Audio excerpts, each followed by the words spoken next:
তাই মা? তুমি আমি জানি বন্ধু। হ্যাঁ, বন্ধু হলে কি করতে হয়? শেয়ার করতে হয়। হ্যাঁ, তুমি আমি শেয়ার করে খাই। হ্যাঁ, তুমি একটা খাও, আমাকে একটা খাওয়াই দাও। হ্যাঁ, আমাকে দাও। Thank you. এরকম শেয়ার করে খাইতে হয়। তাই আমি তোমার বন্ধু। হ্যাঁ, ঠিক আছে।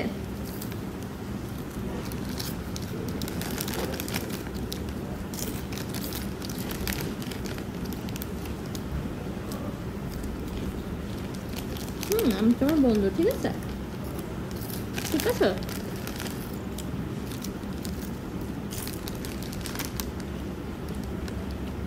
বন্ধু হলে শেয়ার করে খেতে হয়। হ্যাঁ, ঠিক আছে। এখন থেকে আমরা দুজন বন্ধু। হ্যাঁ।